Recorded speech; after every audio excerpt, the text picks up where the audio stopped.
Good morning, thanks for joining me, I hope you're well, welcome back to the channel. Now, on today's little tickle out, today it's the last day of August 2024. We've got a beautiful day here in the Staffordshire moorlands, and I thought, with it being the 1st of September tomorrow, you know, these days are probably getting just a little bit limited now as the nights are starting to draw in, so I thought I'll have a little tickle out and have a chat about a few things. On today's, all I wanted to mention, there's a couple of things. First thing, I wanted to impart, if you like, a tip that I've got for you. Something that I found quite inexpensive on the bike that has helped, certainly worth its money. So there's one tip for Triumph Bonneville owners out there. I'm going to ask a question, I'm going to pose a question that I'd like your advice on. And the other one is, I just want to go back to the previous video. You might remember that I wanted to get something off my chest, and it was entitled something along the lines of, do you ride like a knob?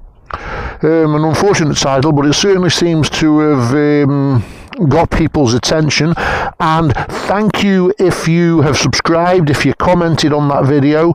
I've had, as you can imagine, I've had quite a lot of comments and thoughts on the subject, and generally we're all in complete agreement. We're all in agreement about that, so I just wanted to have a general chat about some of that stuff.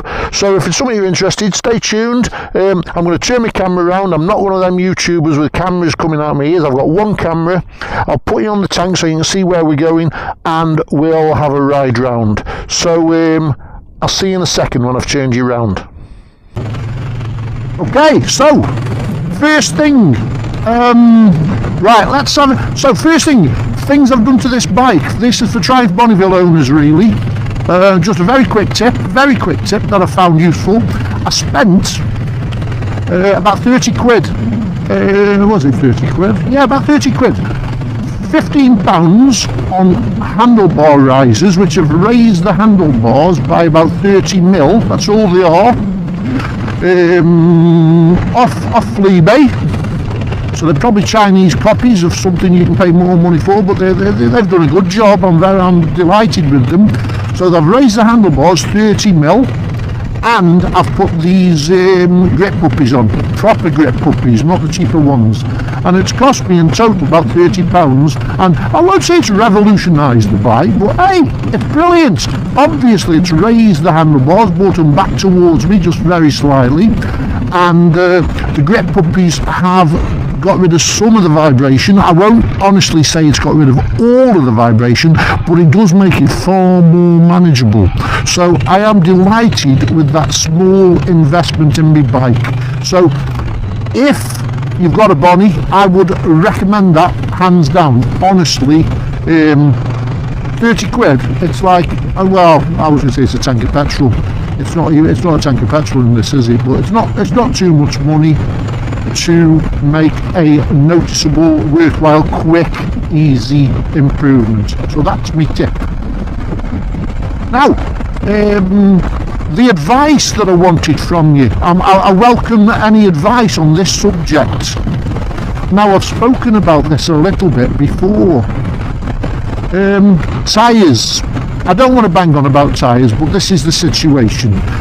This bike still has the original Pirelli tyres, which some people really don't like. Others say they're fine, but I'm a bit. I'm not really bothered either way, to be honest. I think the front tyre does track ruts a little bit, but I don't know if a different mate would do the same. Who knows?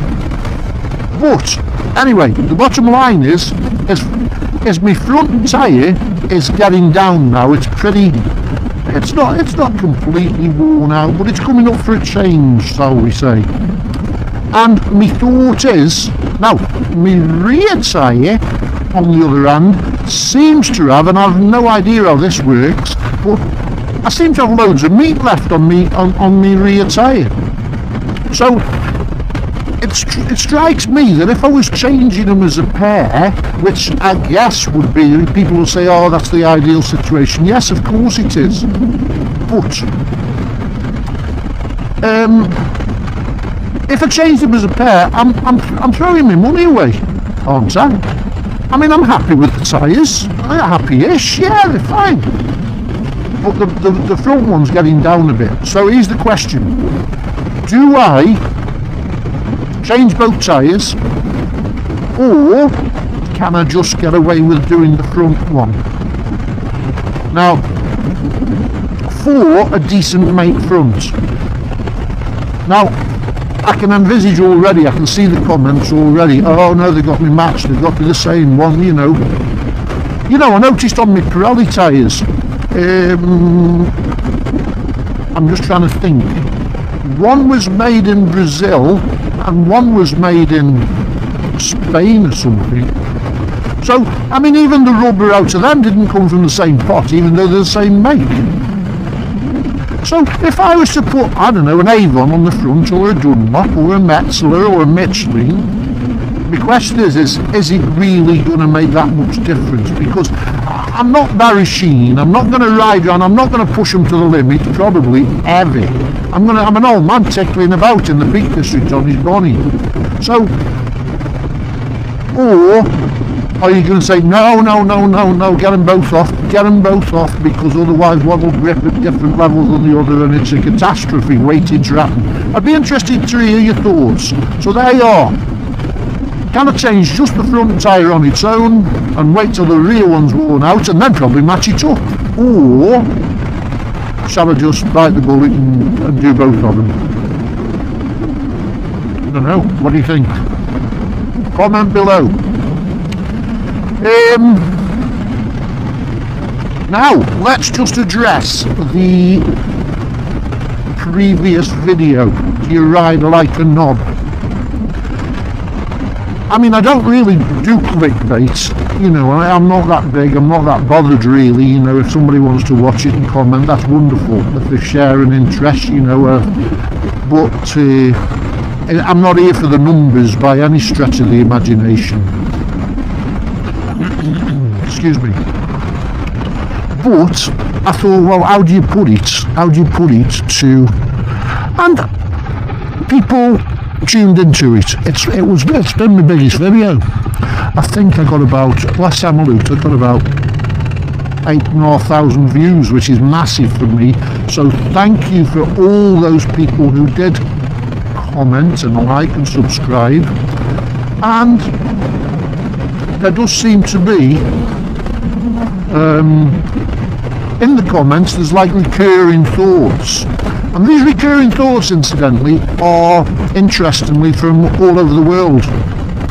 I've had comments from all over the UK and Scotland and all over the world, into America and Germany, I seem to remember. And so Germany, America, Australia. And it's the same everywhere. It's the same everywhere. It seems to be. Now, I did look the subject up before I did the vlog, and I put the most basic figures down on the vlog, but I can add a little bit to that now. We were talking sadly about serious bike accidents, and the main times for serious bike accidents is between about 10 and 4 or 5 o'clock in the afternoon on a Saturday or a Sunday on rural roads. Now, I guess, and I'm interested to hear what you think, share your thoughts. I guess this is predominantly male, who are cooped up at work all week, aren't they? Let's face it, these bikes, they're a hobby. Most people, I won't say all, of course I won't say all, but most people use this. It's essentially a toy, isn't it? It's a release. It's a hobby thing. Like today, nice Saturday, you've been cooped up at work all week, you want to make use of it, don't you? You've got 10 grand there standing in the garage that you're paying for, and if you don't use it on a day like today, we all know that winter's on its way and the nights are already drawing in and you won't be able to use them. So off we go on a Saturday or a Sunday, and we come up places like this. I'm up in my local area. You'll have your own local area, wherever that is, whether that's the coast. We're a fair way from the sea just here, but you go to your area of choice, and it's fully understandable that you've got a machine there. You've been cooped up all week. You've got a machine there with fantastic performance, blistering performance sometimes, and the testosterone's flowing, the adrenaline's flowing, and it can get you into trouble. You know, one twist to the right hand at the wrong place, if you like, can cause big troubles, and that's what we were discussing on the last bit. I'm not a one-man safety brigade, I'm really not. You know, I think I said on the last one there, but for the grace of God go I. We've all done it. I perversely, and I'm not somebody was saying about my impeccable riding. Oh, believe me, no. But I'm older and I've probably slowed down. I've realised that, you know, the bike I had before this, little Royal Enfield Classic 350, wonderful little bike, 20 brake horsepower, tickling about the lanes, beautiful. You don't need any more. I did fancy a bit more power, but I certainly, so I had this Bonneville. This has got 55, T100, 900cc. The later ones have got 65, a little bit more. And then there's a T120, of course, but they're all similar. They're all much of a muchness in the real world. And to my mind, you don't need a lot more. You don't need any more. You don't need any more power than this. You know, if I'm daft enough, I can get into trouble on this. Of course I can. I can push it to its limits, and I can have a whole heap of fun on this. And as I said in the last one, I don't want anybody taking this away from me. I really don't. Let alone my own stupidity. If an accident happens that's beyond my control, then, well, that's a risk that I'm prepared to take. But at my age now, I'm sure I'm not going to bounce as well as I did when I was 20. I mean, that's a dreadful thing to say, really, but it's true, isn't it? You know what I mean? I shudder to think now how long it'll take you to recover from a spell. So it's just a matter of tickling about. But anyway, yeah, so there we are. Accidents are happening. Excuse me. The majority of serious accidents, fatalities, life-changing injuries are happening on rural roads at weekends, and we can see why, can't we? So what am I doing? I guess I'm trying to urge caution to Keith of 20-30 years ago. Keith got away with some stupidity, believe me, but he's probably, is it fair to say, I've outgrown it? Is it an experience thing? Is it an age thing? I don't know. Have I seen the light? Perhaps I should become a born-again Christian, I've no idea. But just be careful out there. Oh, something that I did pick up on a random stat for you here. Crash helmets. Now we know, the legislation demands that we wear crash helmets, and excuse me, I've got a little bit of a tickle in my throat. And well, most fatalities on motorcyclists, I'm a bit queasy talking about it. It's not a subject you really want to, dwell on, I guess. But most fatalities on motorcycles involve head injuries, which is why the legislation says I think in most countries. Tell me, I believe it might be different.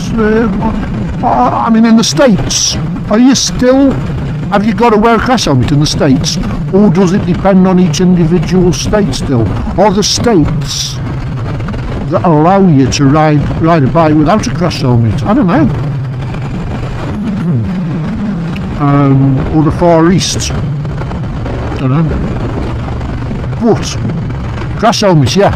Wear a crash helmet. Full face, properly fitted crash helmet offers more protection than a flip front. A flip front offers more protection than an open face. So maybe, and I've done it, I've had them all, I've had flips, I've had open faces. At the moment I've got a white. This helmet that I've got on is an HJC. It's not mega expensive, but I do feel it does fit me really well. It fits well, and I think that's probably just as important. Yeah, get the best helmet you can afford, but how many people go on the style of an helmet rather than the functionality? I suspect lots of us. And I tend to think, well, again, you'll think, oh yeah, you're perfect, you are. No, I'm not perfect at all, of course I'm not.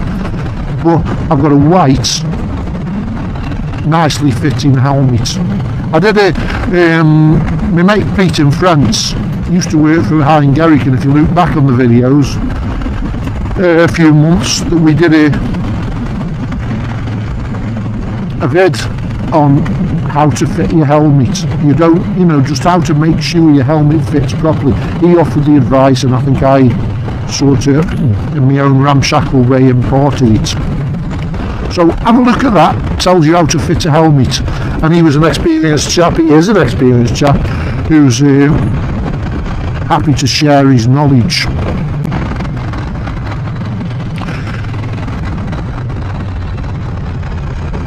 I was quite surprised how many people said, who live in the Peak District and who live in other areas where bikes come out on a Saturday and Sunday, that they don't go out on a Saturday and Sunday anymore. They just don't bother. They leave them in the garage. But people have said, well, I'm lucky enough to be retired now, so I don't need to do it. I can do it on a Monday when they've all gone back to work and leave them to it.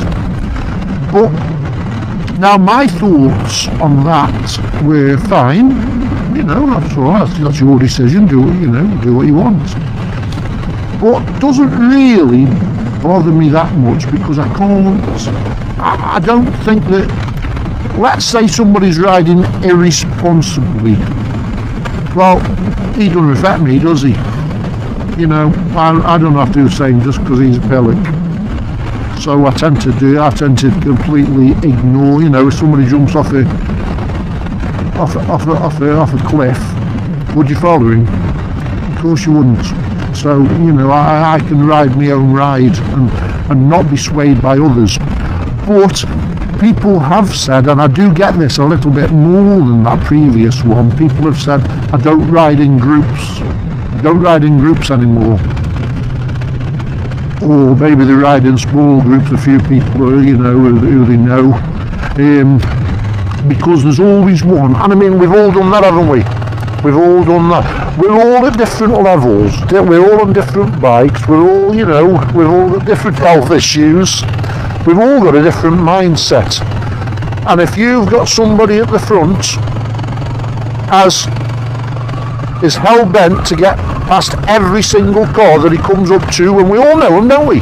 Hey, we all know. Look at me now. I'm sitting here, plodding on behind this car. I'm quite content. Okay, I'm talking me talk. But how many people do we know that they wouldn't be happy doing this? Oh no, they'll get past him at the first available opportunity. Then what happens? You catch the next one. Oh, they'll get past him. I'm not sitting on a motorbike. I'm not sitting on a motorbike following him. No. I'm the big man, me. I've got to get past him. Well, what I'm saying is, okay, well, you get past him then. Tell you what, I'll stop here. And I'll catch up at the next village. And if that's not acceptable, then, you know, if I don't think it's safe to go, I'm not going.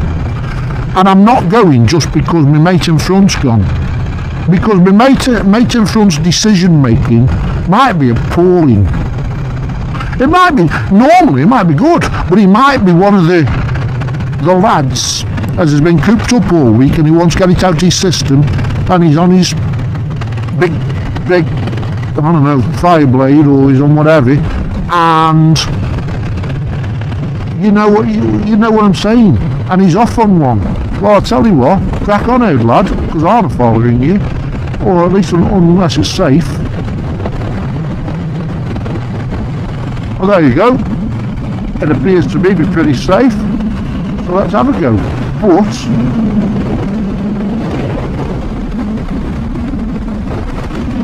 you know, what am I saying? Group rides, yeah. We're all different. We're all at different experience levels on different machinery. Just because them in front goes, doesn't mean you have to. Excuse me. Bide your time. Go when it's safe. Do not be pressurised into doing stuff that you wouldn't normally do just because you're in a group. There you go. I think that's a pretty good way of saying it, isn't it? Right, some push bikes out today. Oh, I'm not going that way. I'm not going that way. I'm going to go this way. Let's go this way. There you are. This is Longney. Nice little village. Beautiful.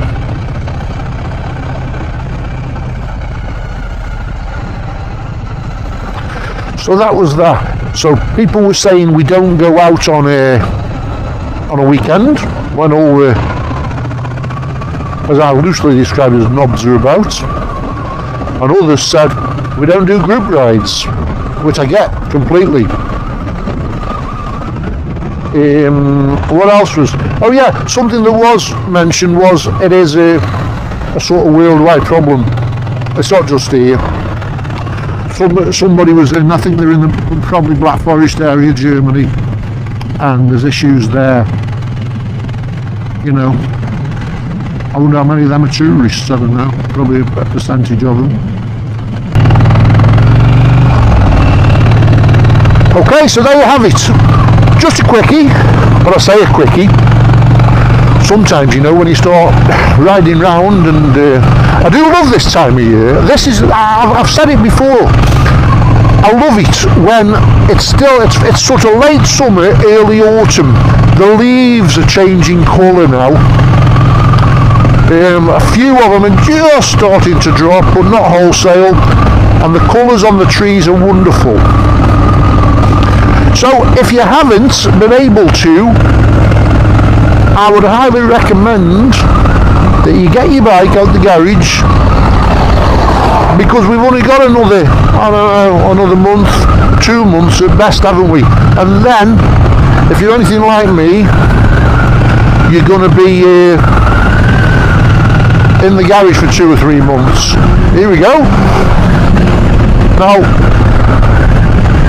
that was quite safe for him there, he could see what was coming. I've got 3 behind me now. I'm not saying they're knobs, they might watch my channel. If you do, please feel free to comment and subscribe and like and all that stuff. But let's see where they come. Let's see where they come past me.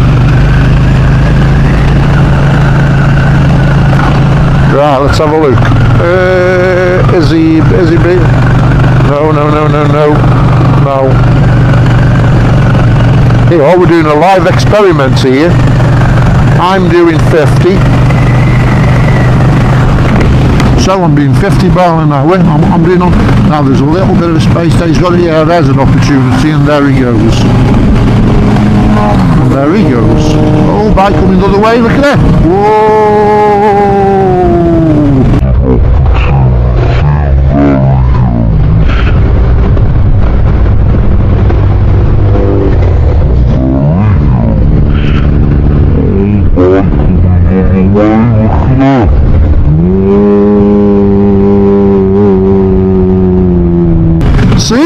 That back one then, what is he doing?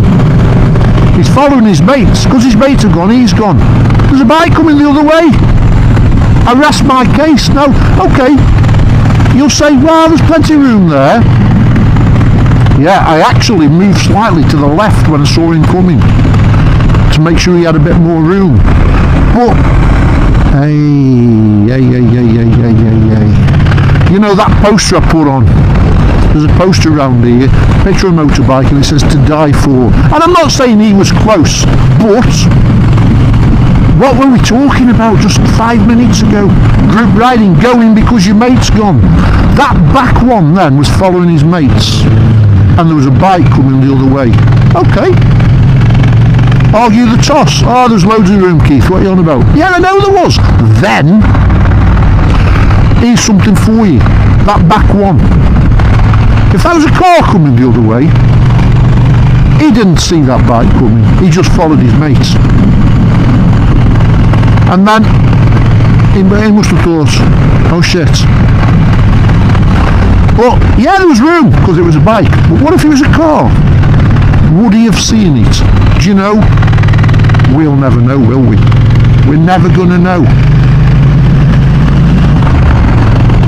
And I'm not saying he was riding like a knob. I'm saying he's following his mates on a song, you know, probably been at work all week, cooped up, and now he's out, we're all out, the lads are for a ride. I get it. I've done it. Be careful, lads and girls, just be careful out there. You don't have to go just because your mate's gone, do you? Come on, think about it. My old mum used to say you're a long time dead. It's not worth it. Right, I'm going to say thank you for commenting, liking, subscribing and all that sort of good stuff. Get on your bike while the sun's shining, because it won't be shining for much longer. We're in the Roaches area up here now. I'm going to go home now. So feel free to like, to comment and to subscribe. It's wonderful to have you on board. I'm going to run on and put a few people have been sending me photographs. If you've got any anecdotes or anything you want to send me, I do get around to them eventually. shottostravels@gmail.com. More than happy to put them on, but sometimes I'm not doing videos quite as often as I once did, but I will get round to them, I promise. And so I'll carry on with my little ride here, you know, and I'll pop some of your pictures on, some of your wonderful pictures, and I'll catch you on the next one. Until then, ride safe. Watch out for the potholes and the lunatic riders and drivers. I'll see you soon. Bye.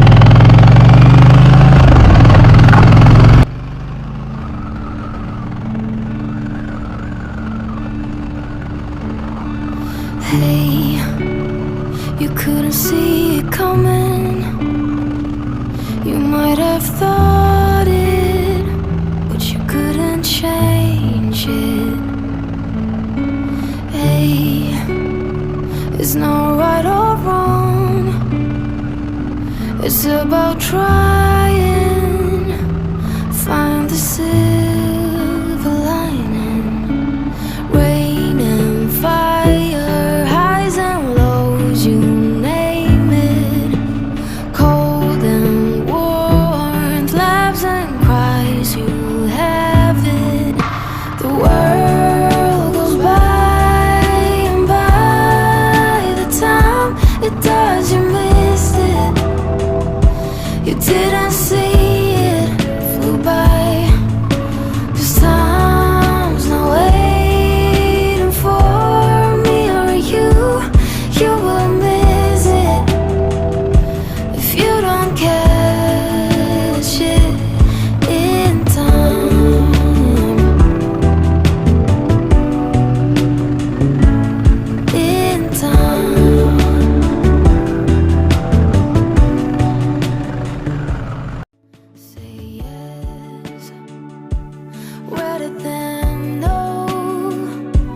Don't let your fears